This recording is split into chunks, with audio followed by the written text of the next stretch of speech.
I I thank certainly, everyone for joining us in Gaia's Zoom room. Mark McCormick and I have a bit of history, and he's very active in doing some amazing work. And so I do want to have him answer Erica's question, which is about why he's doing what he's doing. And we'll start there. thank you for the time. Um, I feel honored to be playing this role, trying to usher in a new world spirit.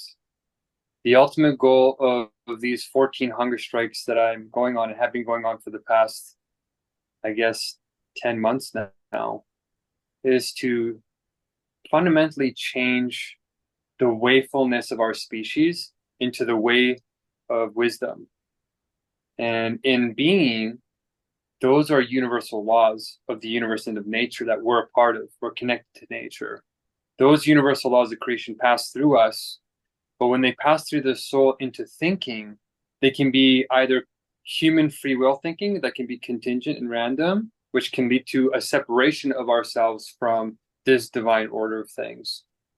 And that's leading to this mega crisis, which is what the hunger strike is ultimately protesting against, so that we can introduce a solution to return us back to soulful thinking, thinking that is aligned with those universal laws, which transmutes ordinary human free will into destiny of spirit.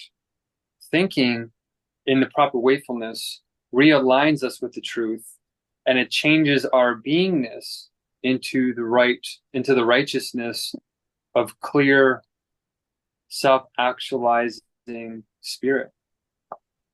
And in order to understand more practically what those words mean on earth in terms of becoming more aligned, I frame it in terms of the mega crisis being a meta crisis and a poly crisis simultaneously. And the meta crisis is the problem of culture, where our language has 200 dualities or dichotomies or schisms in it. We call them nuclear dialectics because they're explosive. And these explosive points of division are ripping us apart so that the trust is reducing, the spirit is reducing, and the cooperation is disappearing when we need it to be higher than ever. It needs to be exponential so we can create solutions to the polycrisis. And the polycrisis is five problems all simultaneously increasing at an exponential rate. And in terms of urgency, the first one we need to solve is artificial intelligence. The second one is CRISPR and genetic editing. The third one is World War III seems to be building, especially with the recent attempt on Donald Trump's life. Number four is climate change and hitting tipping points. And then the fifth one is mental health, where when somebody realizes how bad the problem really is, it starts to cause anxiety, depression, despair, and a loss of hope. So I want to introduce a new idea into the arena that gives hope in proportion to the problem. And this idea is called universal logic. It is the divine idea of spirit that when you start thinking in alignment with that new idea, it changes everything into that right wakefulness. That right logic. Logic is a wakefulness of the mind. And so most people won't understand that logic right away, but they need to see trust first. And if you can control your sensuous animalistic impulses and control or follow your inner guidance instead of this outer impulsivity, this addiction to sensuousness, to junk food, to overconsumption, to porn, to sex, all these things that take over our nervous system and make us out of the way of wisdom, then you can demonstrate that trust even without people understanding the logic yet, even though it's within them. They have to realize it for themselves. And so to build that trust in a non-violent way, we're using hunger strikes to show whether it's hunger, whether it's thirst, whether it's any of the cravings of ordinary life, our sensuousness in this level of leadership within the movement of New World Spirit is trustworthy, that we will maintain the path of wisdom even in sensuous pain. We will maintain that even without any incentives, without any money, without any sort of bribing. And we cannot be corrupted by bribes that get us off the path for immediate reward. And hunger strikes have historically been known for this. So it's a great way to send a political signal to not only our politicians, but to our ideological centers where the divine idea is supposed to be birthed, which are universities, which are schools, research and discovery. It's a great way to send that signal that change is on its way. You can kill a human being, but you can't kill an idea whose time has come. But it's also great in demonstrating this immense amount of meditative self-grounding. And that self-grounding we're also losing in this current culture where the attention economy is all over the place. And so it's really powerful in terms of creating a resilient, emotionally resilient movement that stays in that seat of compassion, that heart-centered perspective, even when everything else is telling us not to be that way. And so that's sort of the big elevator sort of pitch of what the hunger strikes are supposed to do for this one and the next 6 over the next year. Excellent. Thank you so much. Thank you, Mom. Erica, come on in. Thank you so much. It's what must be felt through the heart. What a powerful message that you're bringing here. My pleasure. And right now I'm being flooded with such a deep appreciation because what you've just shared is the messages that I've received that have been given, that I put pen to paper, or I penned to paper as it was given. This is probably one of the most important messages coming through right now. And every one of us who are responding to Shannon and the request for the sparkling conversation are all responding in kind with the understanding that everything we see is living. We are all creation and all one.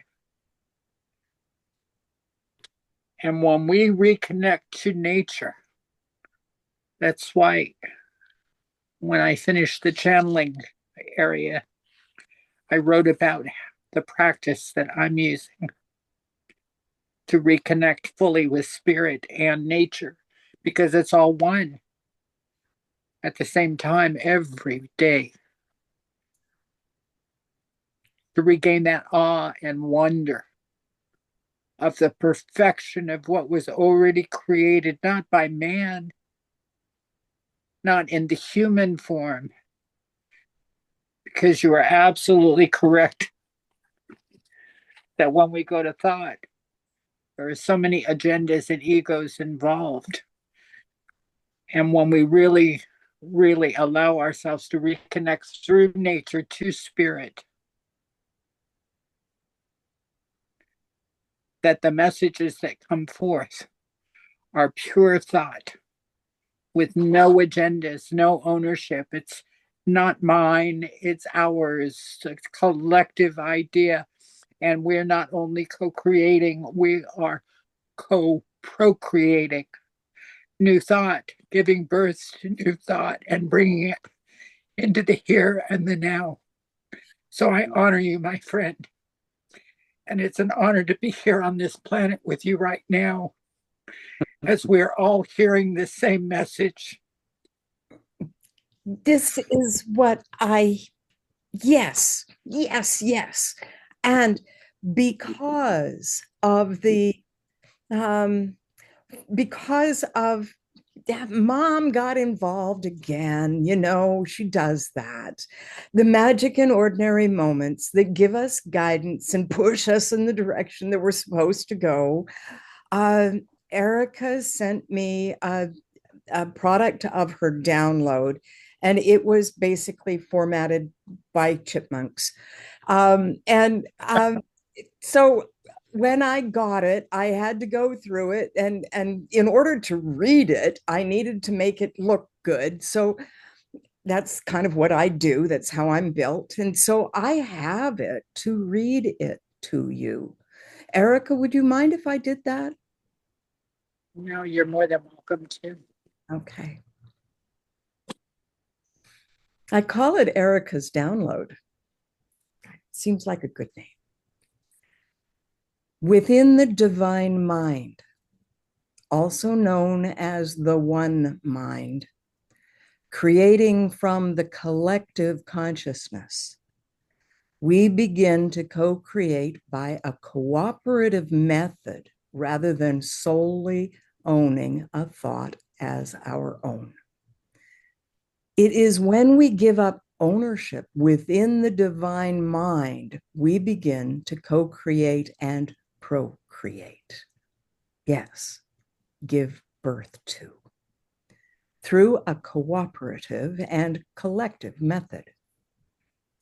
Divine mind and each awakened mind being takes a turn, and then with an open heart, a consensus is reached. Within this consensus, there are no personal agendas. Choices are now created based solely on the highest good for all concerned with harm to none. As we give up ownership and reunite within the divine mind in a mindful and conscious state of being, we give up the need to be right, and our personal agendas dissipate into nothingness and cease to exist. It is important to remember that when we take ownership of thoughts in our human consciousness, we create our own separateness from the divine mind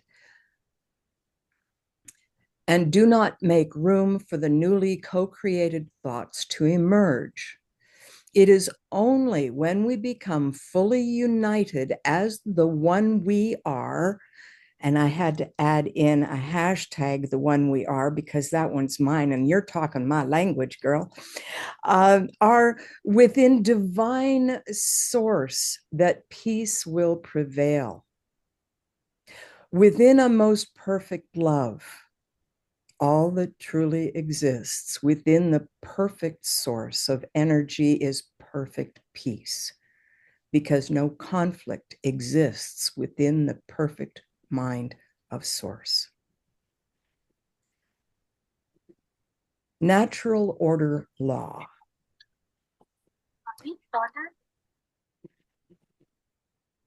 As my daily reminder to remain in an awakened state of being, I rise first thing in the morning and step into nature to commune with everything within my vision of sight. I look above and below, straight to the trees, all plant life, all wildlife, birds, insects, and to every living creation, which has been created perfectly. I allow myself to go fully into the sweet surrender of gratitude as I welcome our serene and beautiful Mother Gaia, realizing that we are also one living, breathing microcosm within the mind of Creator Source, and am immediately taken into the awe and wonder of the perfection from which all has been created, working together in harmony and at peace. This is natural order law presenting itself for us to see when we are open to seeing and listening. For we have eyes to see and ears to hear, yet we see and hear not.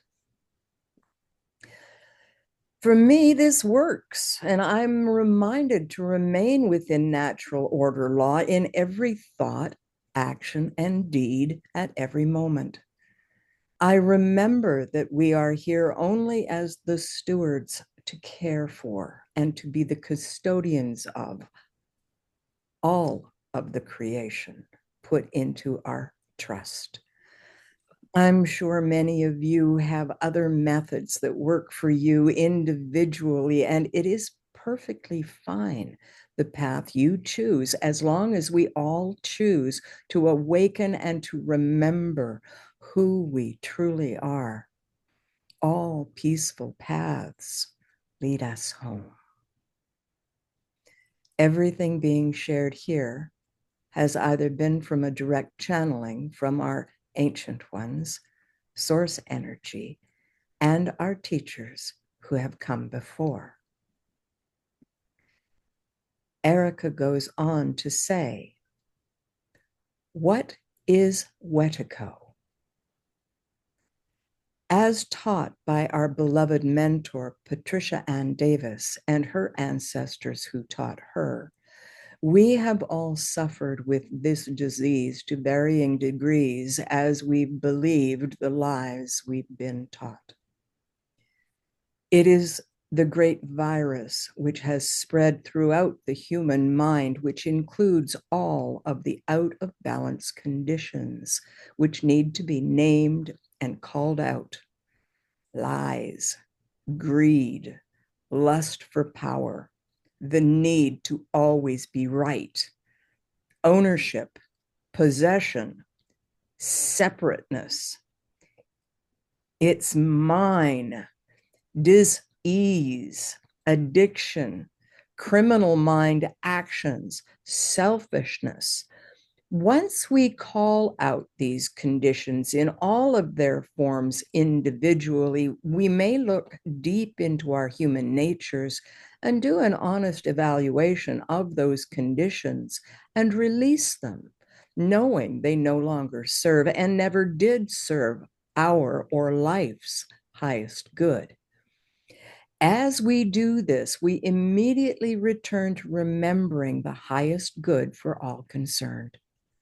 We become that energy that supports all life and the highest good of all concerned. We are returned and welcomed home as the divine spiritual beings, as the microcosms within source energy, the divine brain of Creator Source. In reality, we were never separated. We just forgot to remember and to awaken to our true essence before we entered a body designed to carry our essence as vehicles of source energy. We are here as stewards of unconditional love to co-create, cooperate, and to collectively co-create for the highest good of all concerned with harm to none. We are here in service, designed to share a most perfect love in all thoughts, deeds, and actions.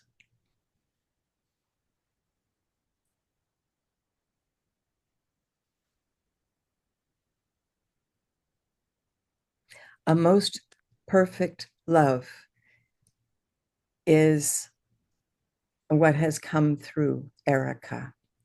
And she has written the book In Search of a Most Perfect Love. And it's coming out soon, and I look forward to that. Erica, would you like to tell us a little bit about it?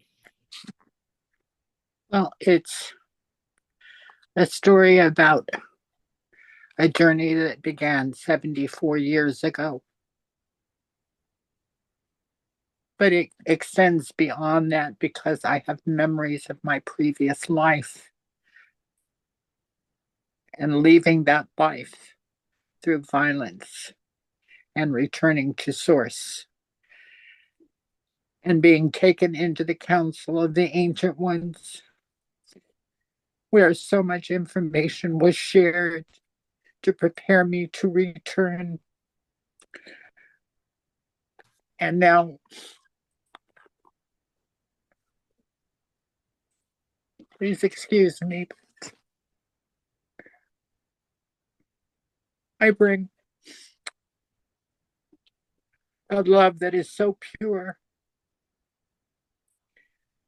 that many have stopped and attempted to stop this message from coming. And that's why it has not been released 20 years ago. The time had not come. And for the past 2 nights, precisely 1:30 in the morning, I don't know why. Mom. I just suddenly am wide awake and I'm hearing all of this coming back through and reminding me to remember, but compelled to put it to paper, to share, to assist in our awakening in a deeper way than we've ever remembered to do. As a reminder for all of us, we have the ability to become that most perfect love in action. And I can't find human words that could adequately describe this source energy of which I'm talking about. And I know it personally because I had an experience at 8 years old. My family moved to Folsom, California, which is the town is built on this with houses on the side of the mountain. And at the base of the mountain is Main Street, the town. And right on the other side of that is the Sacramento River. My father was an aeronautical engineer and had been transferred there. And I had a brother that loved to play practical jokes.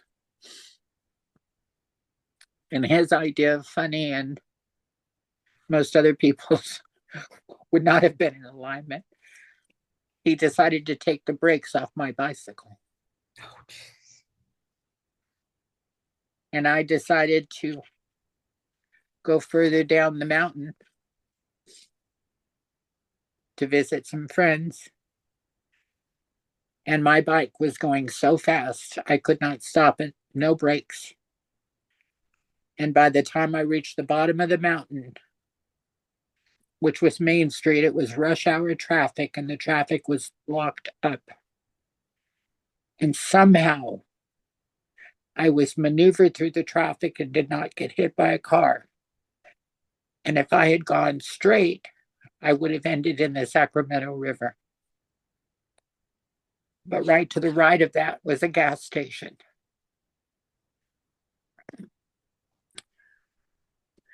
And I must be doing 45, 50 miles an hour by then. And what was lying in front of me was the plate glass window of the service station. And this is not anything I knew at the moment or time. Never did I repeat what had happened because I didn't understand it. But the man who owned the service station said he knew I was coming straight through that plate glass window. And he ran to be out of the way of me shattering through that glass and breaking through. He knew I was going to die instantly. And he said, suddenly, and he told this to my stepmother, I saw an arm come down from the heavens that lifted this child off the bike and laid me on the ground so gently I didn't have a scratch or a bruise anywhere on my body.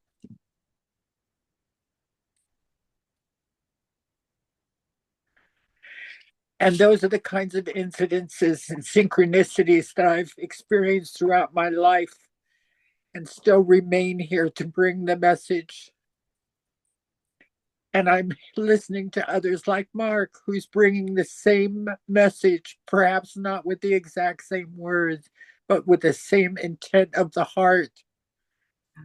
Understanding how it's important it is that we bring this forward now so that we may awaken and remember.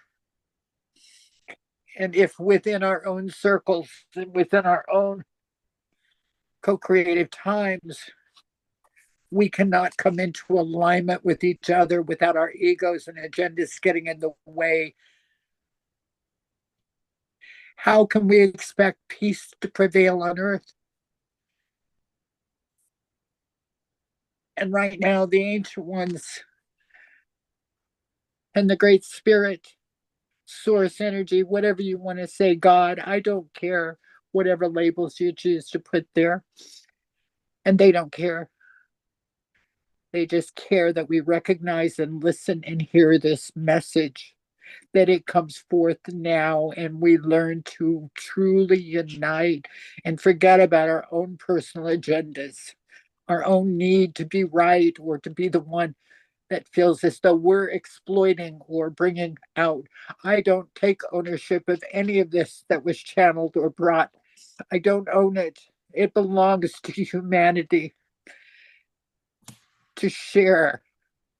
And Mark, I hear you in that selflessness yourself. I see it with Shannon and with Stan and Jerry and Joan and Sylvia and Marco. I know because I've been in the great privilege of being in your presence and being with you. And in that, I truly see.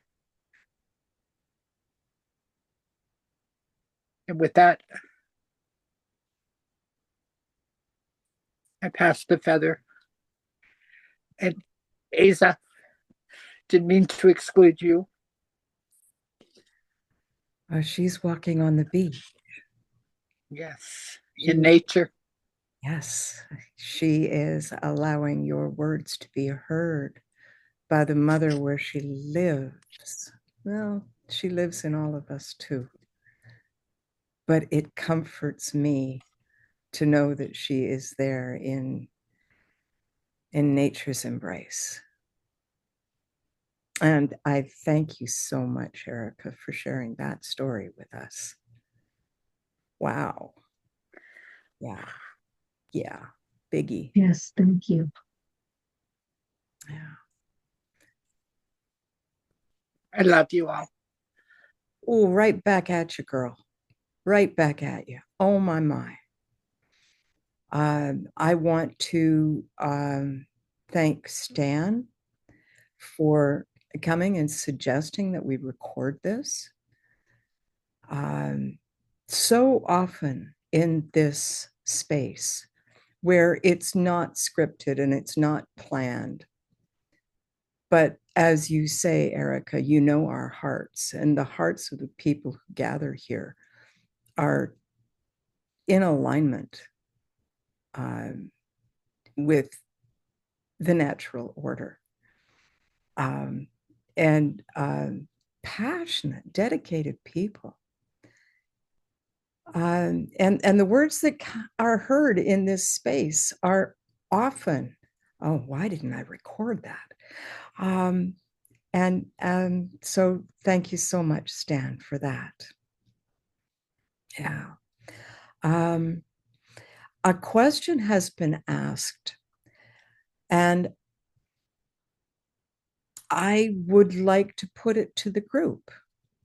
And so Aaron says that, and I had forgotten him because he was supposed to be, and he did go over to the other room where the breakout room where they were talking about other things. But Aaron asks, sorry, I have not been listening till now. I forgot that my admin identity was still logged in here. Can we publish this as a group statement/remit? And then he repeats it in italics. Can we publish natural order law, this, as a group statement/remit? And I would have to defer that.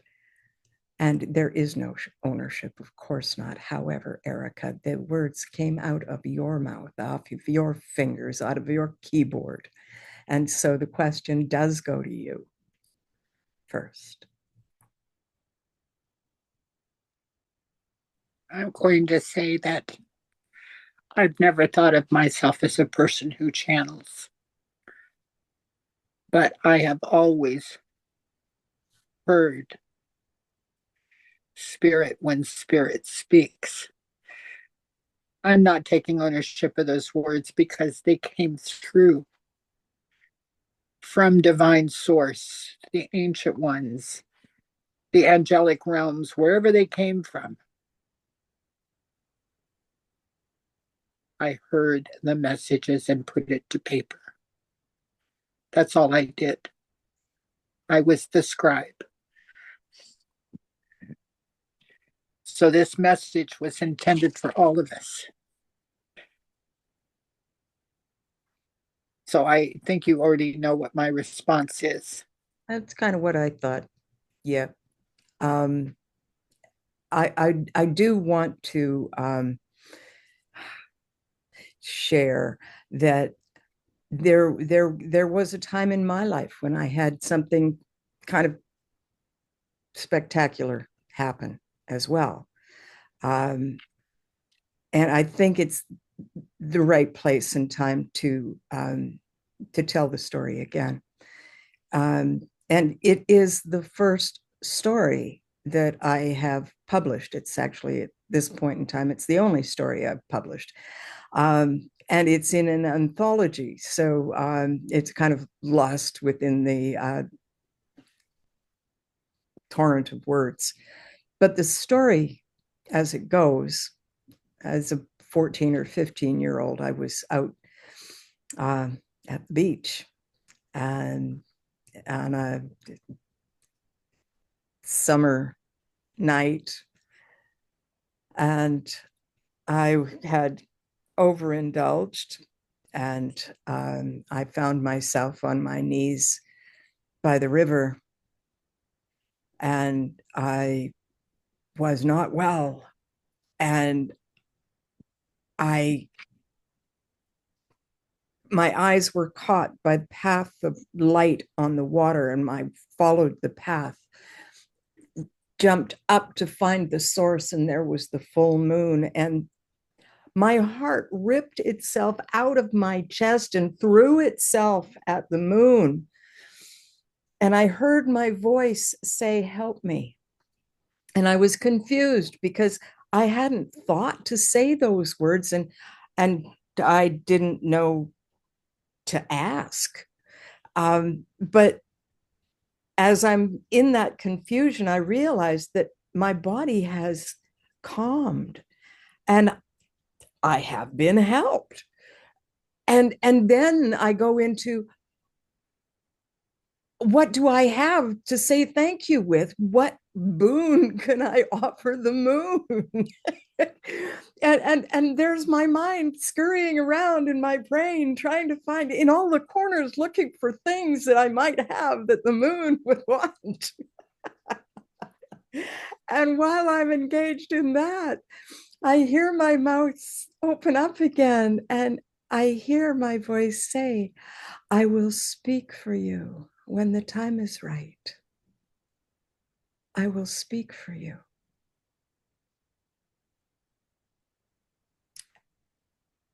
And in my life, I have gone through times when I didn't even think about it, but it never left me. And the feelings are still as vivid as the night that it happened. Luckily, I don't go into the sickness part. But what I've been watching, what I've been led to, because I I I divested myself of responsibility. If you want me to do something, you got to show it to me. I'm not making choices here, unless I was pushed into it. That I feel is you got to step up. And so I stepped up when I had to, and I went to further education and got a business management diploma, and I did my career, and they fractured my time into commodifiable pieces and shattered my psyche and kicked me to the curb. And that's when I met Lisa, and she was a gift. And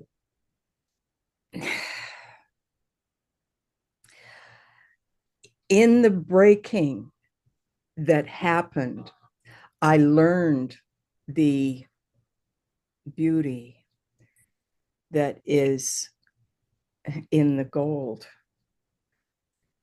It holds it all together like a beautiful broken teapot that's mended with gold. Mm.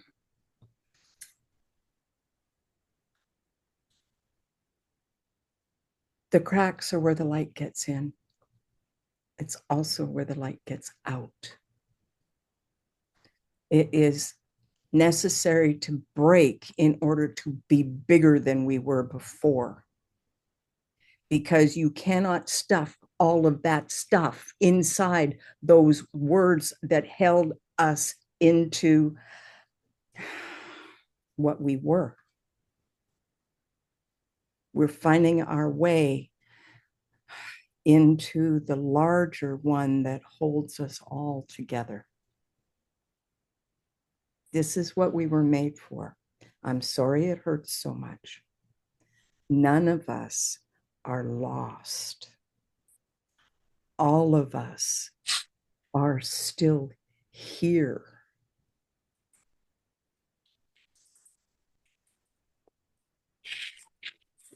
Time is the womb that holds us all. Time has been, time is, and it goes on into the future.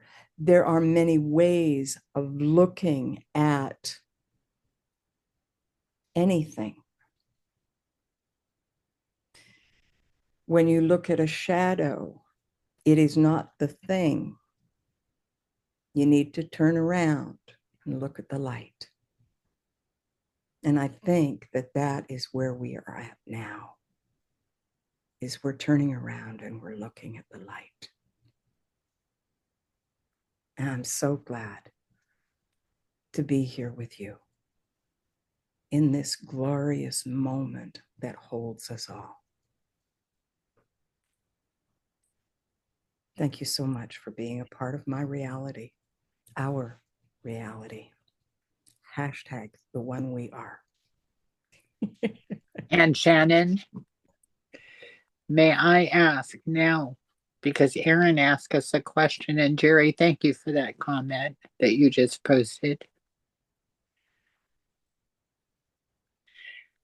Go through everyone in the room and ask, can we as co-creators together come to a consensus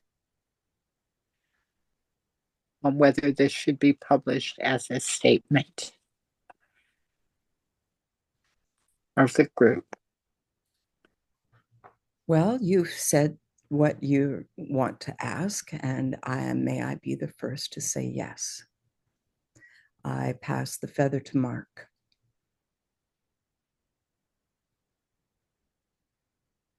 This is the point of the hunger strikes. Let her fly. Spread the good news. Because you're right, the message is aligned 100%. How about you, Jerry?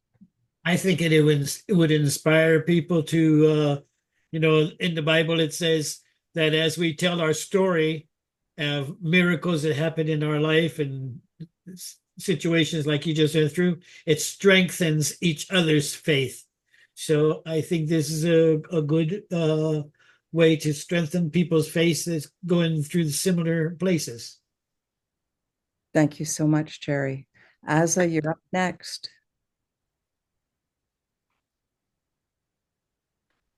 And if it's not convenient, I'll move on to Joan. I'll come back to you, Asa.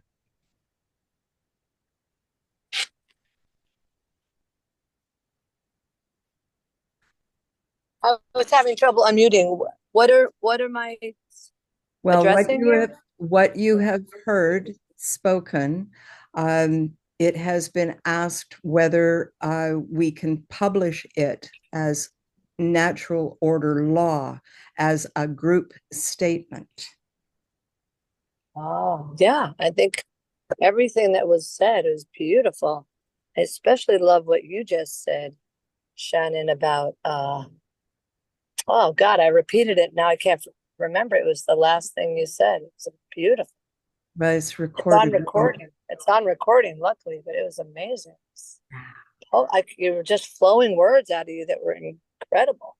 Yeah, the words just keep coming. That's what I'm Yeah. here for. Thank you so much. How about you, Joan? Definitely yes. Remember, we have been talking about the Tao. It is exactly that is the natural order law. It's the fundamental principles govern the universe, govern natural order. So after you go around, I'd like to share a little bit, like what Sanghaba is about. If you can, read that later, Shannon, that'll be awesome. All right, excellent. How about you, Stan? I was just interrupted by my wife telling me she's going to bed. And I mean, I had to tell her what's going on. I said, I'm hanging out with a bunch of prophets. So thank you all for having me here. I don't know how I fit in, but I'm happy to be here. And certainly we can publish whatever you want and whatever we say. I know why you're here, Stan. Okay. I do.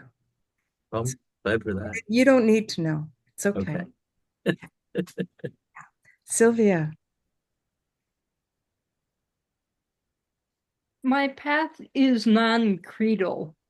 So what I will say is that I am not on board with publishing this, and in the interests of consensus, I will not stand in the way. Thank you all. Can you explain what you mean by non-credo?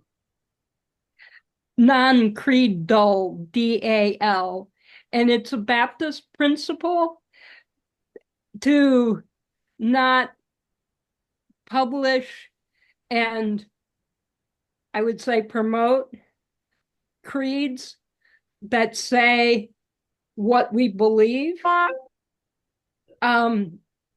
because each person has soul freedom, freedom of conscience to have their own relationship with the holy.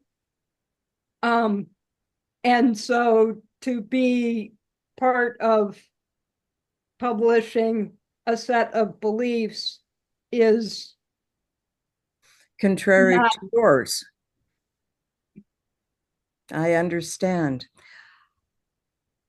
Okay. So, and what I'm saying here is that consensus is not necessarily about everyone agreeing. It's about, like I said, I will not stand in the way. I just don't want to be part of the group that, Yep. Yeah. I got it. I appreciate your honesty and your clarity and your convictions. I don't want to tell people how to be, how to believe. That is not my intention either. However, what Jerry said, in my view, is an important element to take into account at this point, because we have been so trained to disbelieve the voices in our head. We need to realize that the one speaks through us. Yes. And I agree deeply. And for me, the path is sharing the individual and collective stories. Oh, thank you so much. Lisa, you're up I next. would like to say something. Oh, sorry. Sorry, I just want to make a comment on what, if I may, I just want to make a comment on what was just said, because I think it's very important to make a distinction between believing and knowing, because believing is the old school way of creation being outside of us, God being outside of us. So we believe in that thing outside of us. But when we embrace and embody spirituality as it is us, we are it, then it comes through us and we know. And that's what I heard being said, the knowing. This is not about belief. This is not about creed. This is about a divine knowing through spirit coming through our divine body vessel. And I yield. Thank you so much, Aza. It's important to hear all voices. And when you are moved to speak, time should be made and space should be given. And thank you so much. Lisa, come on in. Hi. Um, I say yes, go for it. It's important for us to share what we think and what we believe.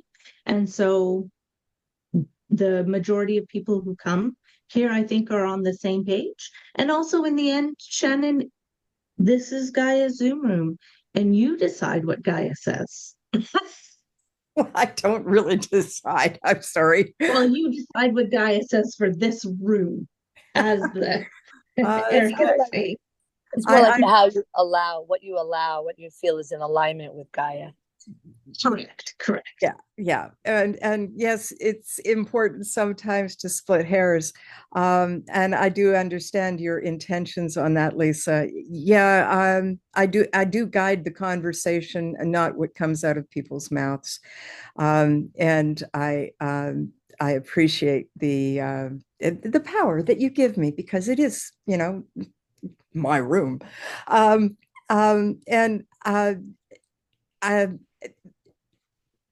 Well, I maybe have two more people. And before I get back to you, Jerry, okay, can we finish the circuit? Blue Cosmic Eagle, Joan just joined, and you're not part of the conversation yet, my darling, but I did want to say hi. Marco, you're up next. Can't hear you yet. Okay, I've been not giving my full attention here tonight, as I messaged you, and I want to go hang out with I can't explain my whole trip. Like I took a weekend off for this music festival, and I went with Christopher and here in Ontario, and my friends that we camp with invited us to their home, and we're taking a couple days for that before we go on to our next mission here, which will bring us like up near North Bay.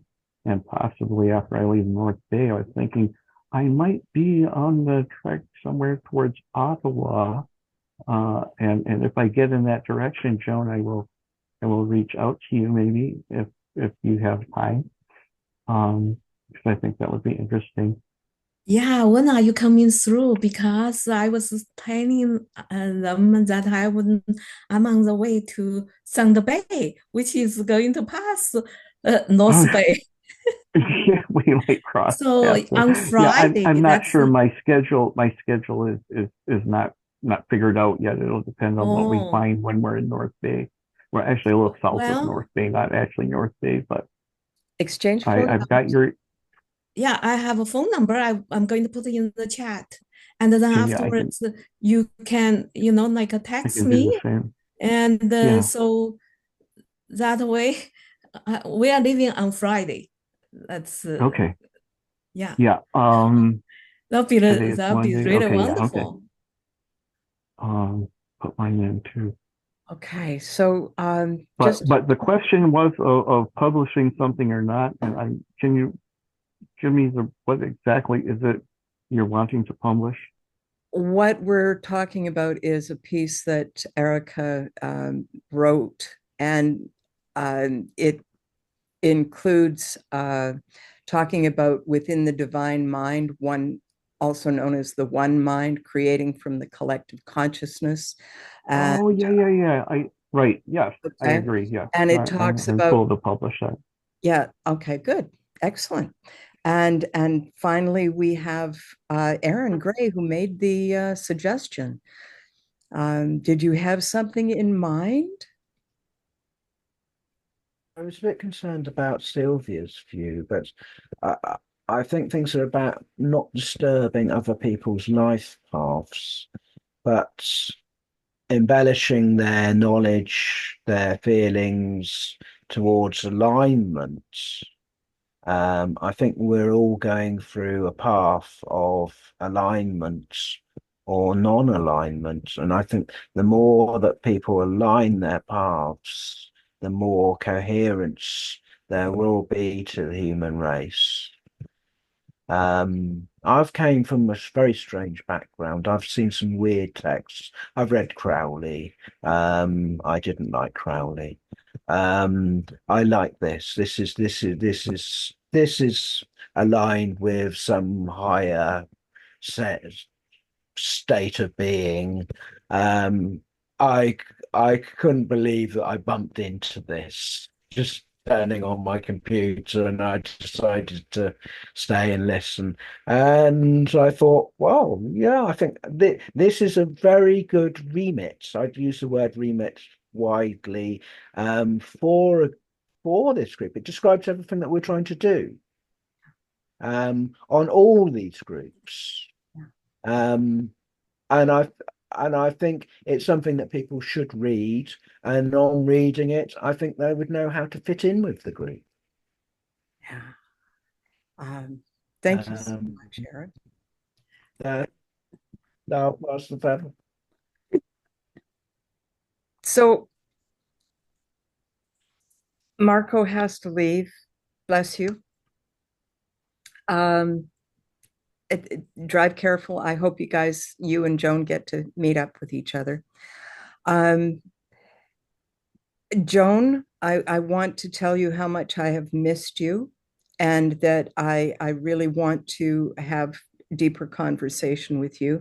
But I remember that Jerry mentioned or was jumped in there a moment, and I wanted to respond. Jerry, come on in. Well, I just wanted to say that we have a generation on the planet really now who feel hopeless. Yes. We have the highest suicide rate. More people died last year than I think it was in the whole Vietnam War. As suicide in some states in the United States, the highest rate of death among teenagers is suicide. And this is like the most preventable, call it preventable health crisis that's preventable. And I feel like this statement that we're contemplating here kind of answers a question that I travel very heavily. And last year I was in Mexico City, and just to put it in parenthesis here, the country speaks Spanish. Okay. On one of the teenagers' shirt, it said 2 words in English. We're fucked. And that kind of sums up what the attitude and the feeling of young people is. And until we become, I know Mark and Shannon and Erica, this is being very vulnerable on your parts to play this story out. But this is the kind of vulnerability that young people are looking for. Authenticity, realness, and an expression of something that came together all naturally. It wasn't scripted, how it fell together and so forth. So I feel like this is an inspirational thing. And I like to take the word inspiration apart, because inspire literally means breathe life into. That's all I have to say. Oh, thank you, Jerry. Thank you so much. Shannon, may I share one other real quick thing that might surprise all of you? Sure. As soon as I came to the stopping point, I began to spew vomit. It was a release that I've never experienced anything like it. I didn't feel sick before. It just lasted for a few minutes and stopped. It's called a purge. And within no time, it was a total purge. Yeah. It was, I don't even know how to explain all that. I felt terrible for my poor husband who had to was witnessing all this. Oh, I'm glad you had him with you so that you were supported. He understands, and we give each other space to be who we are, to be our authentic selves. And I'm really grateful for that. But I want to hear too. Margaloo. Blue is here in the room. Yeah. Oh, that's lovely.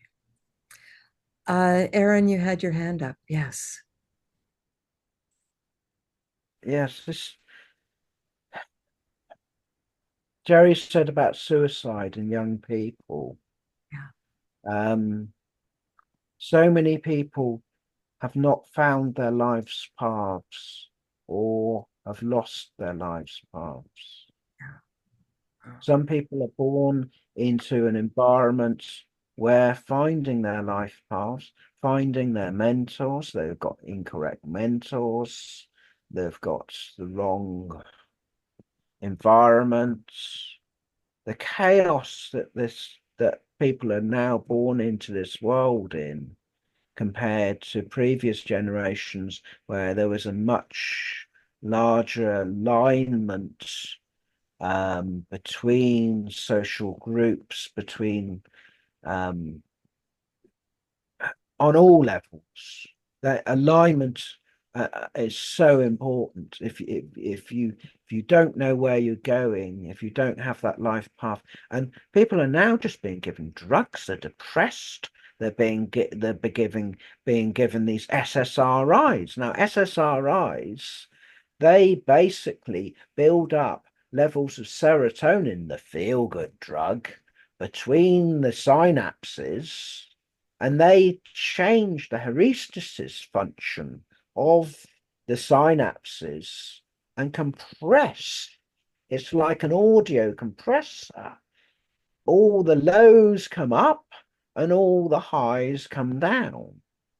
So and in doing that, that slows down the brain. So the brain can't actually think and jump outside of its present being. It's compressed into this little state where you're reduced into your mindset is reduced.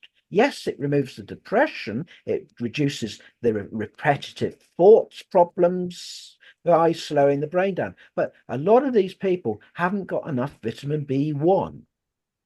Vitamin B1, well, our foodstuffs now, the people aren't eating proper foodstuffs and they aren't getting enough vitamin B1 and enough magnesium. B1 is key to stopping repetitive thoughts. If you haven't had enough vitamin B1 or any vitamin for some period of time, it's a good idea to have quite a lot of it to renew all your circuits, all your neural circuits, all your metabolic circuits. So, and instead they give them Prozac. Yeah. Now, things like Prozac or any other SSRI, the problem is you can't jump outside of your current thought processes because you're not thinking fast enough in order to rebootstrap yourself back up into a state of proper being. And what we seriously need to I don't know. I've forgotten what I was trying to say. Sorry, I've just. Well, if you don't mind, I'd like to riff a little bit off what you've said, because what you've said about the medications is a personal experience for me. I was misdiagnosed. I was basically overtired and overworked and underpaid and all of those other things. And here, take this. Do you think that was the question? Do you think maybe you're depressed?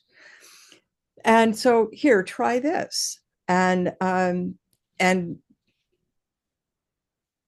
whenever I came to a place of feeling a little weird, they'd up my meds. I had no brain power left. And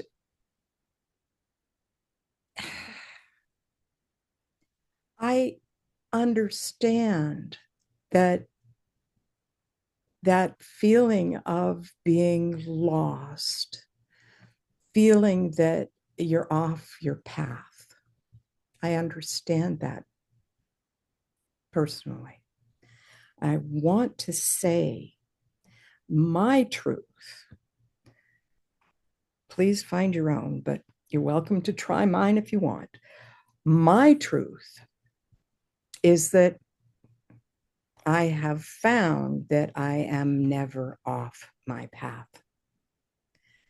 The path that we walk is the one that was designed by me and my guides and mom or God or whatever you like, that the divine beings that helped me design this lifeline made it so that there were times in my lifetime that I felt that I was off the path.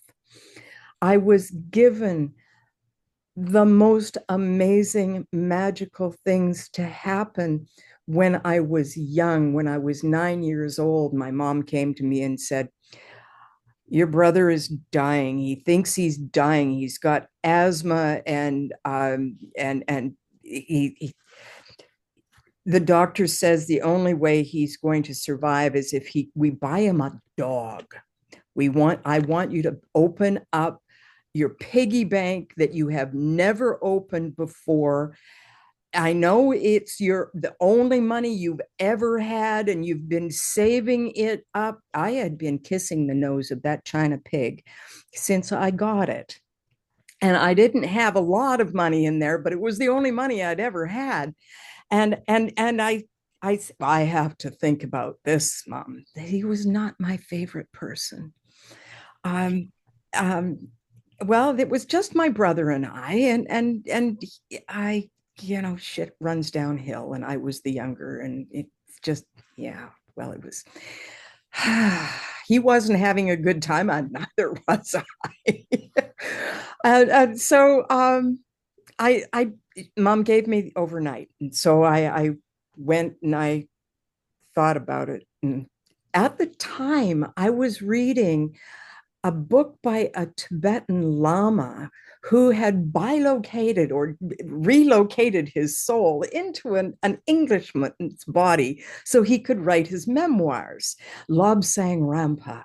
And I was fascinated by this culture that would enable this man to live and transmutate or whatever, translocate his soul so that he could get his story out. And what happened was, well, I can't tell you what happened because I can't remember, but I can tell you that in the morning I went to my mom and I said, "Yes, I will open my piggy bank to buy a dog for my brother, because later on in life, I will get my very own dog.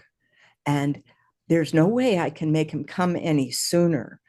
I have to wait, and he will come and find me." And about 40 years later, he did. The exact kind of dog. And I would have forgotten if I had not been friends with a young man who, school chum. We had been chumming together a lot, and I ended up having a correspondence, snail mail correspondence with him over years. But the reason we continued corresponding was because he gave me a goodbye gift when we left, not long after this. It was a bed topper, a decoration for my bed of a dog like the one I described to him. It was a Shih Tzu with long yarn, and this was the dog that came and found me. And so that's a story written and all the rest of it. But, you know, it's the magic that I hold on to that has allowed me to realize that the life path that was written outside of time had to have been written by me for me. And the challenges in this lifeline are here so that I would be aware of the magic. And so I would be able to tell the stories and tell them from my heart. These are my stories, and you have stories of your own. Do you see the magic in your own stories? That's where you get the fulfillment of your why you came here. We're figuring it out together. We're here for making collective co-creation. We are here to rise above the path that we designed and fly together into the future. At least that's what I like to think. Aaron, come on in. The more we align with our life path, the more synchronicity occurs in our lives. This is something I've observed.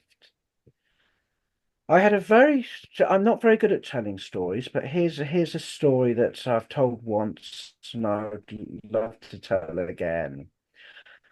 I was at my father's house, our family home. My mother died some years ago, but I was painting high up on a ladder. I was on the top run of the ladder, and I was painting this white ceiling space around a window. My father was standing behind me.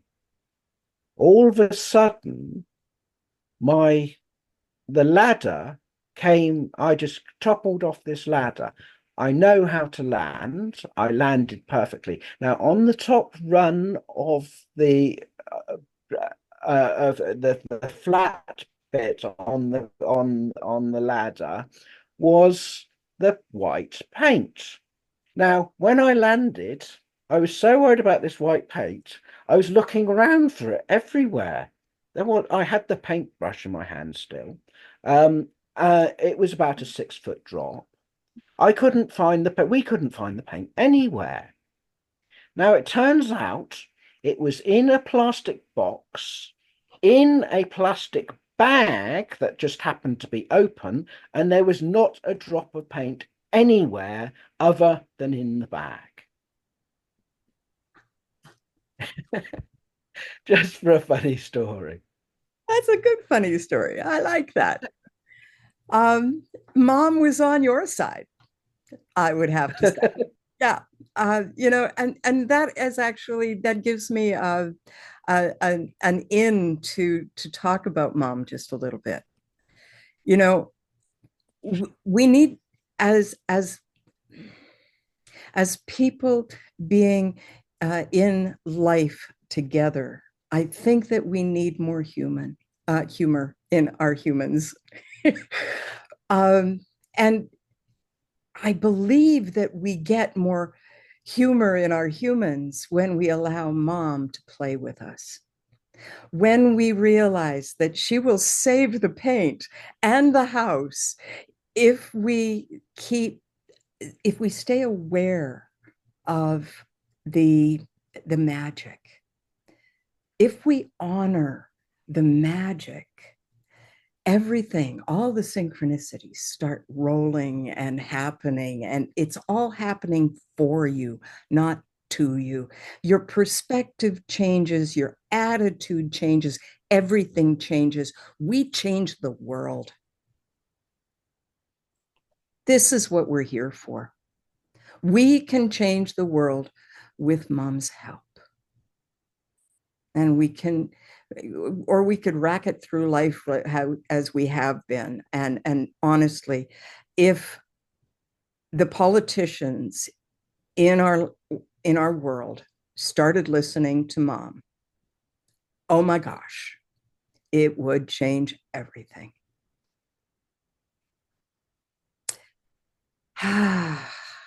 So here it is, 7:52, almost time to go. And I want to say, Aaron, thank you so much for that story. That was delightful.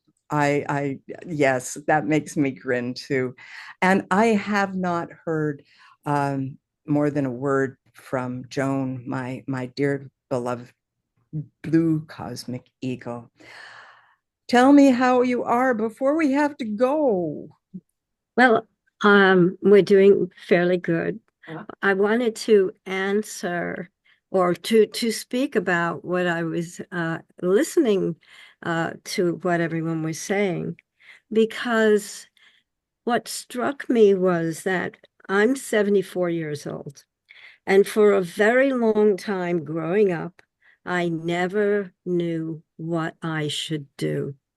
I didn't have a clue. But it was just a couple of years ago, I realized I was actually doing it, because what I've been doing is helping people. And that suddenly struck me. That's what I was here to do, was to help people. So I thought that was interesting when I found that out some 70 years later. Well, Joan, thank you so much, because I got to say that was kind of my thing too. I didn't know what I was supposed to do. And even with, the divine messages, it's like, so what do you do with that? It doesn't pay the bills. And I'm sorry, the reality that we live in requires us that we have to figure out some way to make money. Um, and so I didn't know what I was supposed to be doing. And so I just did what was in front of me. And that's the key.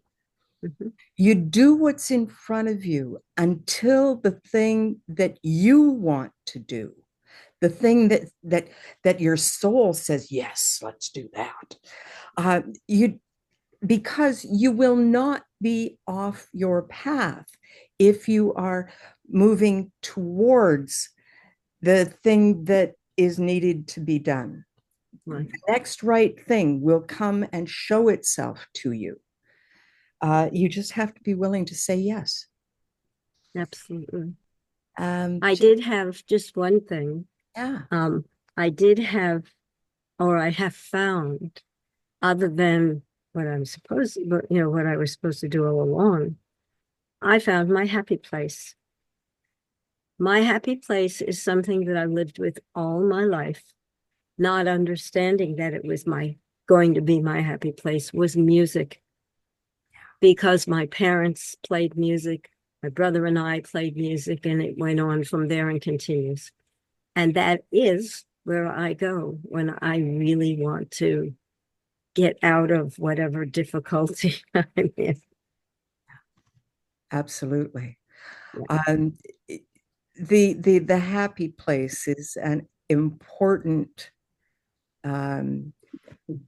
place to have in your life, and I'm really glad that you found it. Thank you so much for adding that. Jerry. I lost my thought. Oh no. I know my mom would have said that was a lie then. It was a lie. It's a dirty lie. Very late here. I'm going to be heading to bed myself soon. Yeah. I thank you so much for being a part of Gaia's Zoom room tonight, Jerry, and all of you, the two Jones. And you guys are very rare, and I'm so glad to have you here. Stan, I'm glad that you could join us. you were late. But that's okay. That's okay. And Aaron, you were here before me, and how wonderful is that? And so I'm deeply grateful for your contributions and the work that you're doing in life. Thank you so much for that. I'm intrigued, and I look forward to hearing more. Lisa, you're a star. Yeah. Yeah. Thank you so much. Thank you so much. Amazing, Aza. You have, I love that you name yourself Amazing Aza. That I think is audacious and so true. So true. Thank you for being a part of this evening. Erica, I'm so glad to know you. Thank you so much. The sparkling conversation that has you in it is going to be divine. And I look forward to that. And Mark, thank you for bringing your passion, because you inspired this evening deeply. And I do thank you so much for all of your inspiration, for your dedication, for speaking for the young people of today in a way that they will be heard, and that you will be heard, and the people who are standing in the way of them being heard will be moved aside. This, just like a cat. You know, we have, this is all complete outside of time. We have already won, but the lifelines, the lines of life that we write with our every breath, with our every choice, those have not yet been completed from our perspective. What I want you to understand is your power to change things, because it is perfect outside of time. So what we do is successful. We just can't see it from where we are. And when we allow Mom to guide us, that's the larger consciousness, you know. And when she shows us the way and we learn from that, each time we follow her guidance, we get better at it.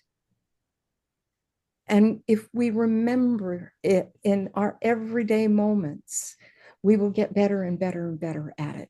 Now, you know, I use a little tool, and I'm going to invite you to use the little tool too, because it's fun.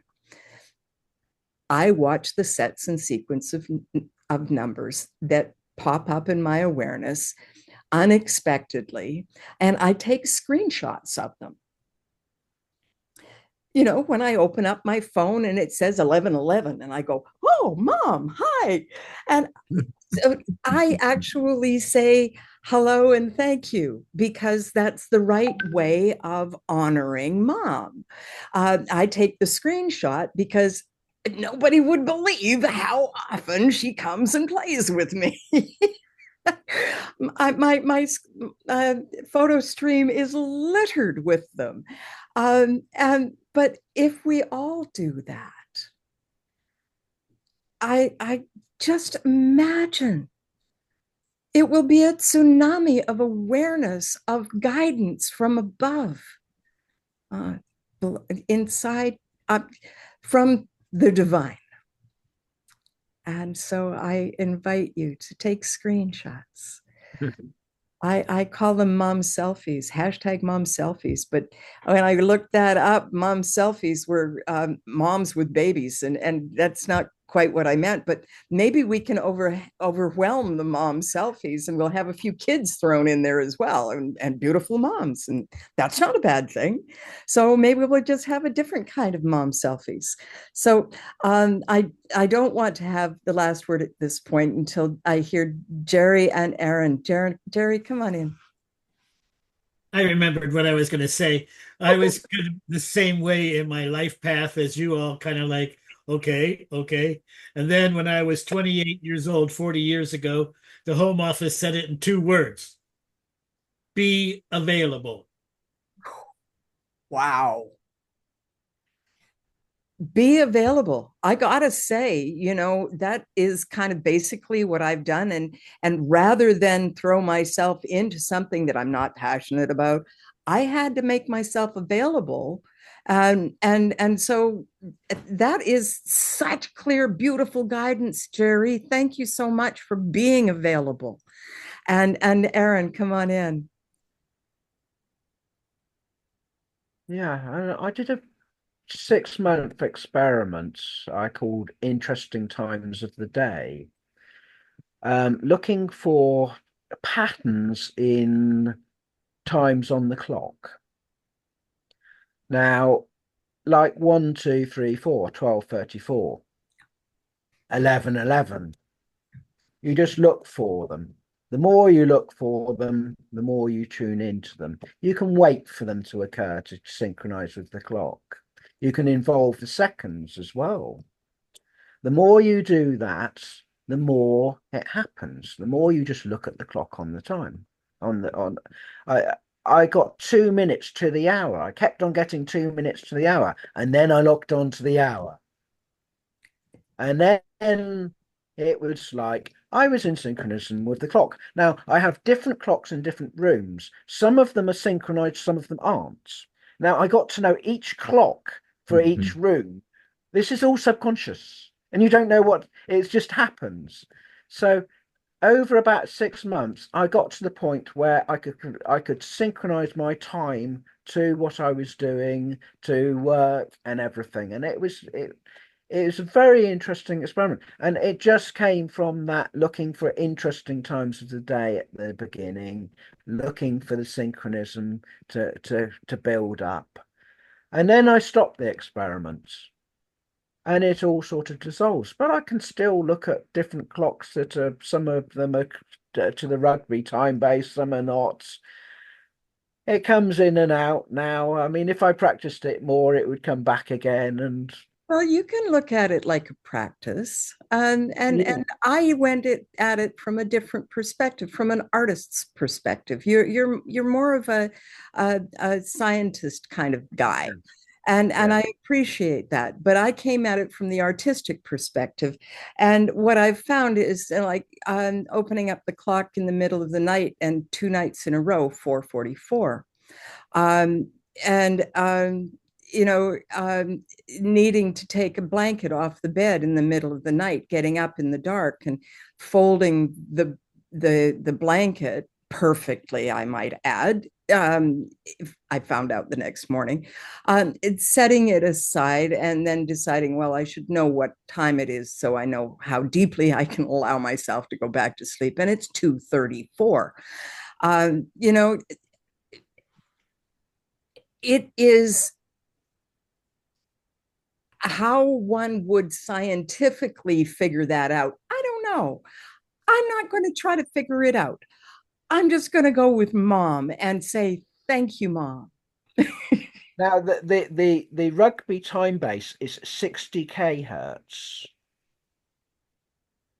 The frequency is 60 kHz. I actually believe that we can actually tune in and pick it up. I'm pretty sure of it. I couldn't prove it scientifically without doing proper experiments involving a Faraday cage or whatever experiments to do that. But I'm pretty sure that, and also we do actually have in every cell we have this circadian rhythm.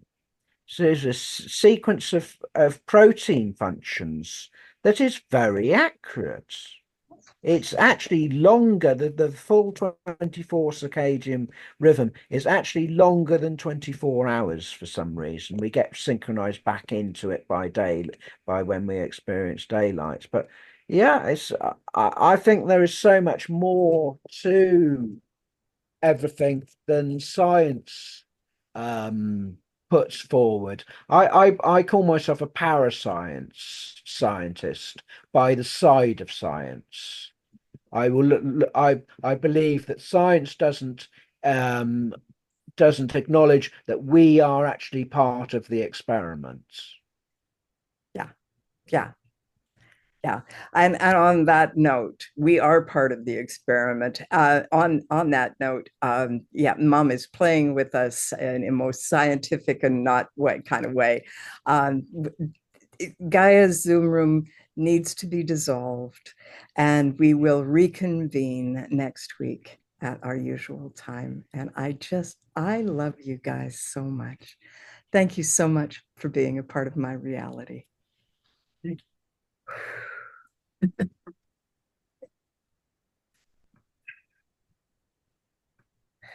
Now, change the recording.